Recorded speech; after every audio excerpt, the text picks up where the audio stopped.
Bonjour à toi et bienvenue à l'Incubateur, mon podcast hebdomadaire pour t'apprendre à devenir un homme que les autres admireront pour ta résilience, tes valeurs et ta confiance en toi. Aujourd'hui, en ce 8 février 2026, ouais, je suis perdu dans les journées, hein. Ce dimanche 8 février 2026, on a, encore une fois, un sujet très très important et très intéressant à discuter. Tu l'as probablement vu de toute façon dans le titre de la vidéo. Mais on va parler d'une chose qui est, selon moi, sous-estimée. Des qualités qui sont très importantes à avoir, mais qui se complètent l'une l'autre et qui font en sorte que tu ne te ramasses pas toujours dans la merde et dans le stress H24. Mais avant de parler de ça, parlons un peu du monde actuellement.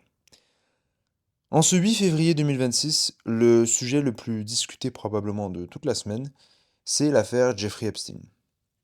Ou Jeffrey Epstein, peu importe comment tu veux l'appeler.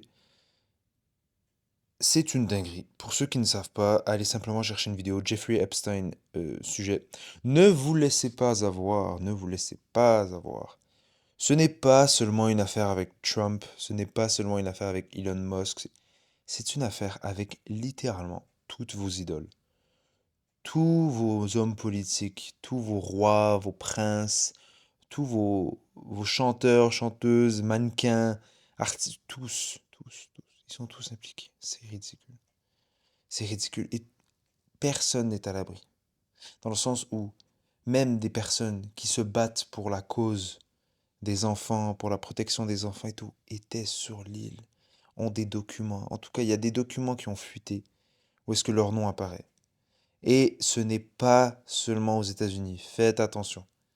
Faites très attention parce que là, on est dans un moment où littéralement les chefs d'État, les politiques, les personnes connues se font caca dessus. Ils se chient dessus parce qu'il y a possiblement leur nom qui va sortir.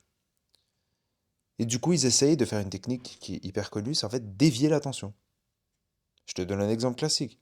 Si je sais que je suis dans la merde parce que j'ai fait une connerie, et que mon pote aussi a fait la même connerie, ben mon objectif, c'est de mettre avec les gens sur le cas de mon pote. Je vais dire, ouais, vous avez vu qu'est-ce qu'il a fait? Vous avez vu la dinguerie qu'il a fait? Non mais, c'est fou! Il faut être outré, il faut être choqué pour avoir fait ça, c'est dinguerie et tout. Pour qu'en fait, je me ramasse dans l'autre camp. Et que personne se penche sur ma situation. Faut vraiment, vraiment faire attention. Ce n'est pas seulement une histoire d'avec Trump. Bien sûr, il est, je pense son nom, j'ai vu un truc, bon, source Twitter, donc fiabilité zéro. Il y a un truc, son nom est plus cité que le nom de Jésus dans la Bible, et ça m'a trop fait rire, vraiment. Mais oui, il est impliqué dedans, c'est dégueulasse, mais bon, de toute façon, on le savait déjà, on le savait déjà. Mais c'est vrai qu'il y a des noms qui ont choqué un peu. Et bref, ça fait juste faire perdre, ça fait juste faire perdre un peu la foi en l'humanité. Pas vous mentir, ça fait un choc. Je connaissais déjà cette histoire-là depuis très longtemps, mais là, avec les documents qui sont sortis, je me dis, waouh, même toutes les personnes qui critiquaient, qui disaient, ouais, c'est sûr qu'il y a des noms dans le document, mais moi, je suis pas dedans parce que moi, j'ai refusé d'aller sur son île parce que je savais que c'était une merde. Bah, non seulement ils étaient sur l'île, mais en plus, ils demandaient à Jeffrey Epstein de retourner sur l'île, tellement qu'ils avaient kiffé. Et vraiment, il y a des trucs très, très, très, très, très sombres. Sachez-le simplement. Ok, sachez-le simplement. Pour tous ceux qui sont encore athées dans cette connerie-là de non, mais en fait, il n'y a que cette vie, et après, on devient poussière, et on est né poussière, et on redeviendra poussière, et il n'y a rien après. Les démons existent. Ok? Les démons existent. Le diable existe. Dieu existe. Ok? Et là, on en a la preuve. On n'a pas la preuve de Dieu en ce moment. On a la preuve des démons. Ils faisaient tous des rites pour un dieu, pour une divinité satanique.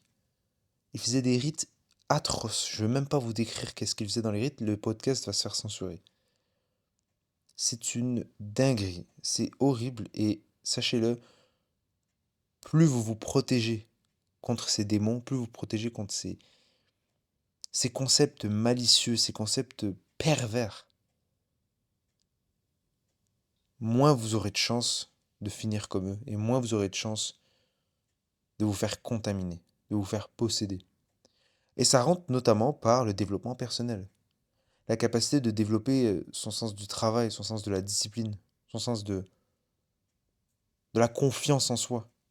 Que t'as pas besoin de faire un pacte avec une entité pour accomplir des choses. Que tu es capable, avec l'aide de Dieu, d'accomplir de grandes choses tout en gardant ton âme. Bien sûr que ça va être plus difficile, d'où mon mantra de chercher la difficulté. Et n'oubliez jamais que cette vie est temporaire, qu'il y a plus après. Il faudra faire absolument un podcast sur un épisode sur la spiritualité parce qu'il y a beaucoup de choses à dire, surtout dans le monde d'aujourd'hui, qui a une fâcheuse tendance à perdre cette spiritualité. Et justement, on se demande pourquoi en fait. On se demande pourquoi. Ce n'est possiblement pas lié avec ce qui se passe en ce moment. Mais non, pure coïncidence. Des gens très très puissants qui auraient possiblement tout avantage à ce que les gens ne croient plus en Dieu et se penchent vers des choses qui sont plutôt de l'ordre satanique. Belle coïncidence, ça c'est pas mal. Ouais, concept, waouh. Vraiment la coïncidence de malade, c'est fou. Bref, sachez que je suis très heureux et que si vous me retrouvez suicidé de 2 balles dans le dos, posez-vous des questions. Voilà. Rentrons maintenant un peu plus dans le sujet d'aujourd'hui. La différence entre, déjà, le concept d'efficacité et de productivité est très importante à comprendre. Parce que quelqu'un peut être efficace, mais ne pas être productif du tout.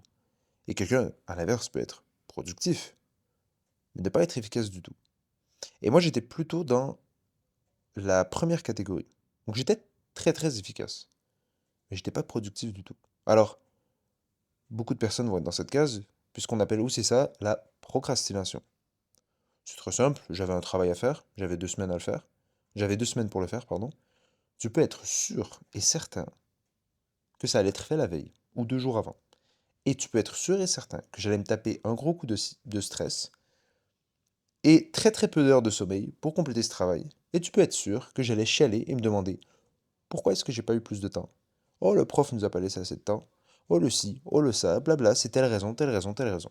Toujours, toujours des raisons, toujours des excuses. Mais il y a aussi des gens qui sont très productifs, mais qui sont pas efficaces du tout.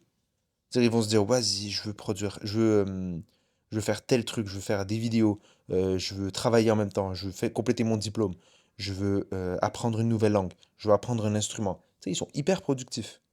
Le problème, c'est que dès qu'ils ont quelque chose à faire, ça leur prend beaucoup de temps. Du coup, ils se ramassent avec aucun temps de repos, aucune marge possible, aucune marge d'erreur possible. Ils sont tout le temps stressés, ils ont tout le temps quelque chose à faire, mais ils n'arrivent pas à le faire assez vite. Et du coup, ils sont tout le temps stressés. Et dans les études, ça se concrétise notamment par quelqu'un qui commence le travail 2 semaines à l'avance, mais qui fait 1 million de brouillons, 1 million de projets, 1 million de ci, qui pose 1 million de questions, qui est jamais capable, et finalement, ben, il va être autant stressé que toi la veille, parce qu'il doit se dépêcher pour finir quelque chose, mais il n'est pas capable. Du coup, il va être autant stressé. Et du coup, c'est un concept qui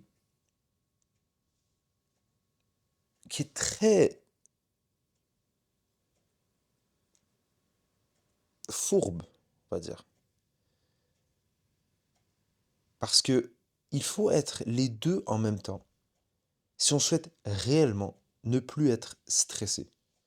Parce que bon, le stress c'est bien. Le stress c'est très bien même. C'est une réponse physiologique, élévation production de cortisol, élévation de la tension artérielle, blablabla, et élévation de la vigilance. C'est ce qui nous permet de survivre. Parce que je veux dire, quand tu as un camion qui va vers toi et que tu dois te sauver, tu as intérêt à être stressé, tu vois. Mais le stress chronique, le stress permanent, être toujours dans un état de putain, il me reste pas assez de temps. Putain, j'ai pas assez de. Putain, il me faut le. Toujours, toujours, toujours. Toujours être stressé. Ça, c'est nocif. Et les médecins le diront, c'est un des facteurs de mort, en fait, de mauvaises conditions de vie, qui est le plus prédominant dans la population en ce moment. Les gens sont stressés tout le temps. Ils ont un manque de sommeil, ils ont une alimentation de merde, ils font pas de sport. Mais au-dessus de ça, ils sont tout le temps stressés. Et comme décrit précédemment, les gens sont stressés pour deux raisons. Soit ils sont pas assez productifs, soit ils sont pas assez efficaces dans ce qu'ils font. Bon, il y a d'autres raisons hein, pour pas être, pourquoi on peut être stressé. Mais dans beaucoup de cas, surtout les jeunes, surtout les étudiants de mon âge ou un peu plus jeunes que moi, on a tendance à être paresseux, flemmard, peu procrastinateur. Et donc, on peut être très très efficace. T'as plein de mecs, plein de femmes qui disent moi, de toute façon, je suis capable de faire un travail la veille, tu vois.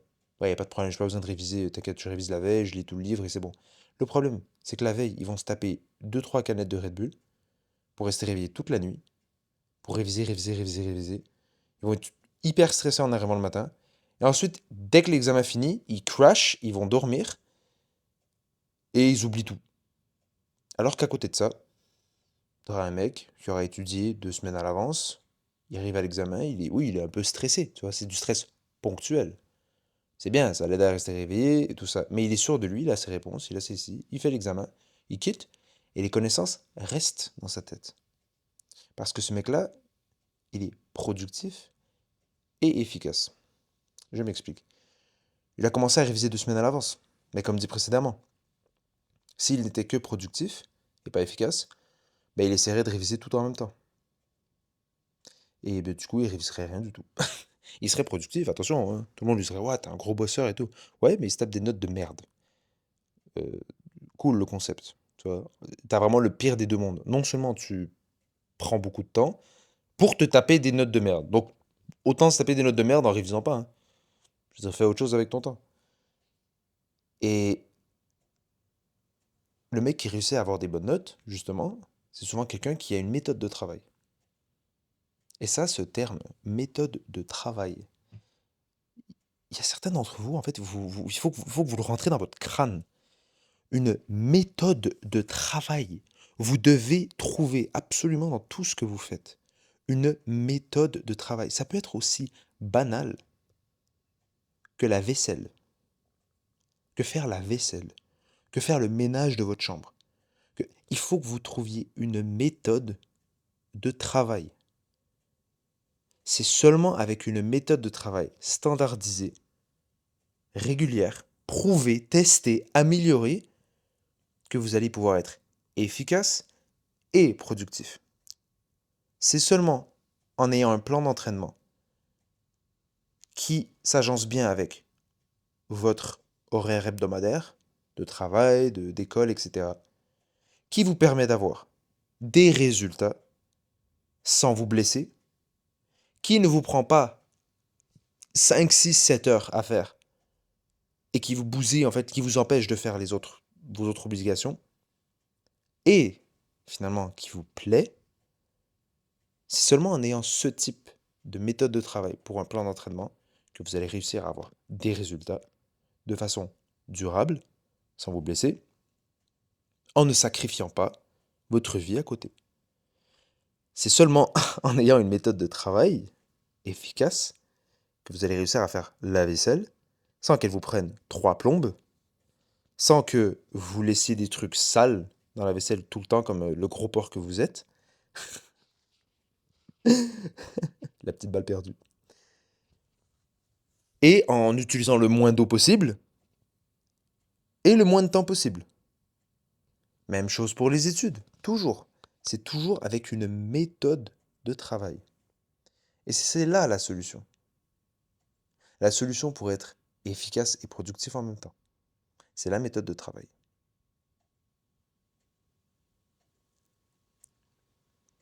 Petite gorgée d'eau. Et donc, vous allez me dire, comment tu développes, Safe, comment tu développes cette méthode de travail? J'ai essayé. J'ai essayé les trucs que j'ai vus sur Internet. J'ai essayé j'ai essayé les techniques pour pour réviser plus efficacement, pour faire plus de choses. J'ai essayé d'écrire mes objectifs chaque semaine, j'arrive pas à les respecter. J'ai essayé de me faire un agenda, j'arrive pas à le respecter. Ok. Il y a plusieurs causes pour ça. Première cause, vous le voulez pas assez.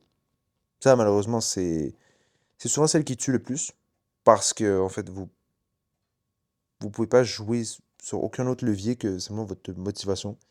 Mais parfois, vous ne le voulez simplement pas assez. Vous croyez que vous voulez réellement quelque chose, mais lorsque les choses deviennent difficiles, lorsque ça demande un investissement important, autant de temps, d'argent, d'énergie, vous ne le voulez plus. Vous trouvez des excuses, vous faites les choses à moitié, etc. Ça, c'est très facilement visible avec la muscu, par exemple. Les gens sont genre, ouais, je veux avoir le corps de mes rêves, vas-y, je vais me défoncer. Et là, dès qu'il faut, en fait, dormir bien, manger bien, ne pas être trop stressé, gérer ses entraînements, gérer sa récupération. Ah, ouais, mais tu vois,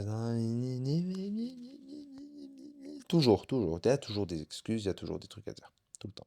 Ben moi, à ce moment-là, je dis, bon, bah, ok, bah, tu le veux juste pas assez. Voilà, tu le veux juste pas assez. Parce que si je mettais une arme sur le bord de ta tête et je disais, vas-y, fais tes tractions, tu les ferais. En fait, c'est juste que t'as pas, ça veut dire que t'as pas une motivation assez grande. Parce que là, ta motivation serait de survivre. C'est quand même pas mal gros comme motivation, tu vois. Mais après, quand c'est juste bah, de vouloir un beau corps, c'est pas suffisant pour toi. Mais ça peut aussi être dû par autre chose. Une méthode de travail qui ne fonctionne pas, ça peut aussi être simplement une méthode de travail qui n'est pas adaptée à soi-même. Et c'est pour ça que j'ai dit qu'une méthode de travail doit être testée, doit être éprouvée, doit être améliorée. En bref, elle doit être personnalisée. Je donne un exemple. Je révisais beaucoup.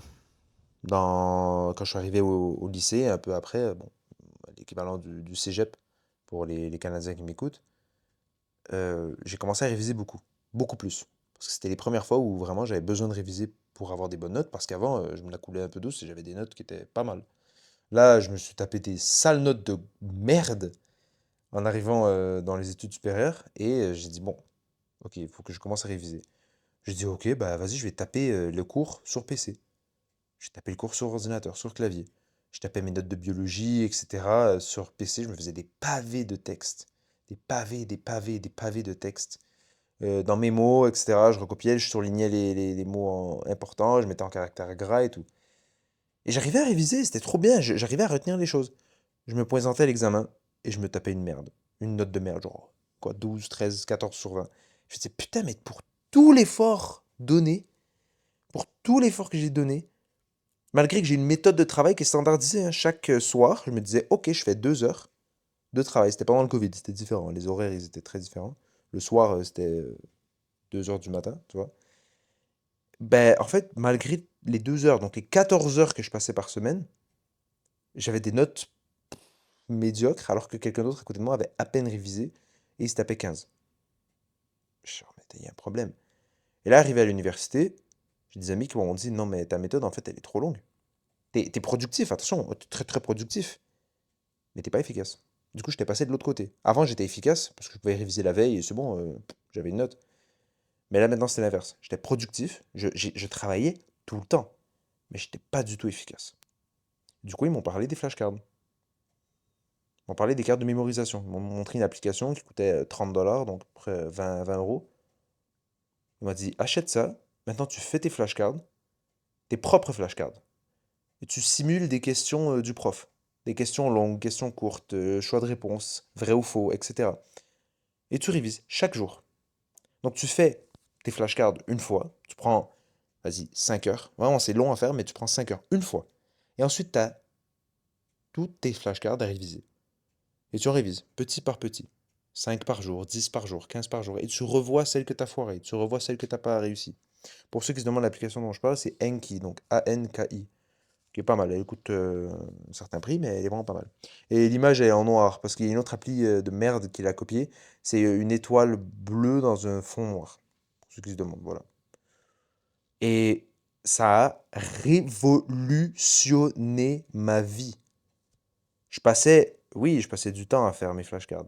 Par contre, je me suis tapé un semestre entier, donc 4 mois, avec 5 cours intenses de biologie. J'ai eu 19 sur 20 dans toutes les matières. Toutes les matières. Je n'aurais jamais cru pouvoir atteindre ce genre de notes. Jamais dans ma vie, je n'ai eu ce genre de notes. Oui, j'avais des notes qui étaient bien avant. Oui, j'avais des résultats qui étaient bien quand je n'avais pas besoin de réviser. Mais jamais j'avais des notes comme ça. Ce qui prouve encore plus mon point. Tu peux être efficace et tu peux être productif. Mais quand tu es les deux en même temps, c'est une dinguerie. Et le seul moyen d'y arriver, c'est avec une méthode de travail. La musculation, même chose. Tu peux être efficace. Ça veut dire que tu peux faire des séries très bien, bien calculées, bien mesurées, avec le nombre de répétitions parfaites et tout ça, en un court temps. C'est-à-dire, tu vois, tu as 30 minutes, c'est bon, tu fais un travail. Par contre, tu fais des exercices qui ne sont pas du tout adaptés. Ou tu te reposes pas assez. Ou tu récupères pas, tu ne manges pas assez.